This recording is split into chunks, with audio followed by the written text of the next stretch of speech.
Lo que vamos a hacer en el ejemplo de nuestra semana, vamos a implementar el mismo problema de la gestión de biblioteca, pero lo vamos a hacer orientado al objeto y usando archivos, ¿ya?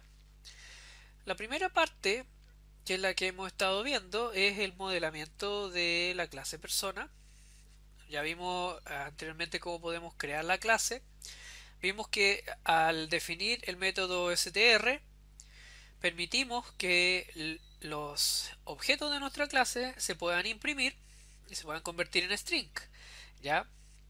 Ahora vamos a agregar dos funciones que nos van a permitir guardar la lista de personas en un archivo de texto y también después leerla y volver a generar los objetos de la clase persona y cargarlos en memoria.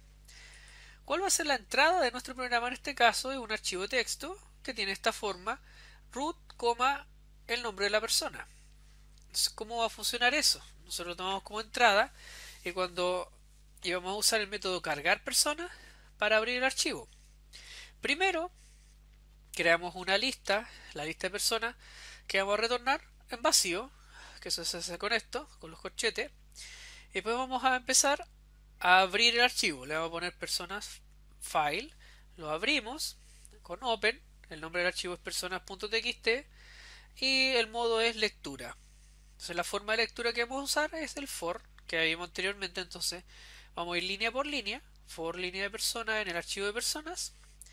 Y ahí, como sabemos que cada línea está compuesto de estos elementos, vamos a hacer persona.split para separar los dos componentes, root y nombre, y vamos a crear un objeto de la clase persona, que es lo que estamos haciendo acá. Persona igual persona. Aquí recuerden que estamos llamando al constructor de la clase persona, es decir, al método que definimos como init, y vamos a llamar el setRoot para asignar el valor de root desde los datos del archivo y el setNombre para asignarle el nombre desde los datos del archivo.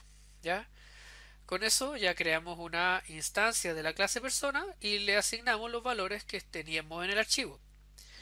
Después lo que nos queda por hacer es hacerle append a esta persona y agregarla a la lista que estamos creando.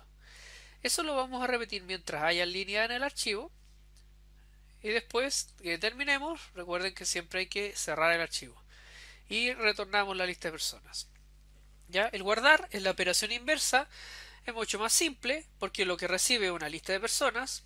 Abrimos el archivo, el mismo archivo, lo vamos a guardar para escritura. Recuerden que el modo W lo va a borrar y lo va a volver a crear. Por lo tanto, si yo modifico la lista de personas, aquí se va a grabar la última versión que yo tenga. ¿Ya? Y hacemos el for de la lista. O sea, para cada persona que está en la lista de personas, yo hago un write. Recuerden el write que vimos anteriormente. Convertimos a string la persona, que persona es un objeto de la clase persona, como tenemos acá, pero con str lo convertimos a string. Str lo que hace es que va a llamar al método este de la clase y me va a generar una representación en string de mi persona.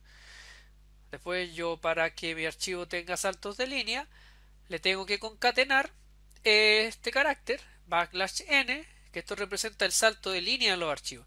Si yo no hago esto, todas las personas me van a quedar pegadas en la misma línea y no las voy a poder leer con esto, que esto lee línea a línea. Entonces, siempre tengo que asegurarme cuando esté escribiendo archivos de texto de escribir también los saltos de línea, por si no, no voy a poder leer la información.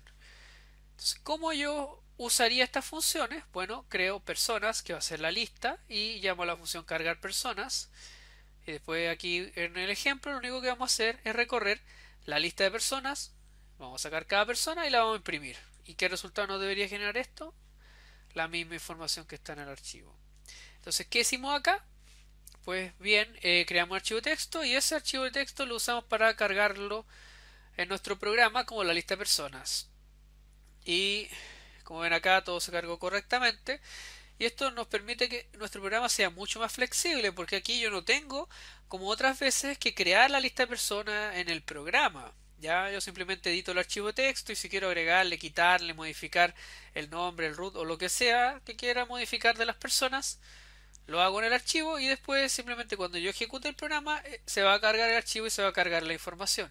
Esto también les podría haber servido cuando programaron juegos, por ejemplo el juego del Tokifama, en donde las palabras las tenían que predefinir. Aquí ahí perfectamente podrían haber usado un archivo y tener las palabras que querían usar para jugar en el archivo, lo cual hubiera sido mucho más flexible.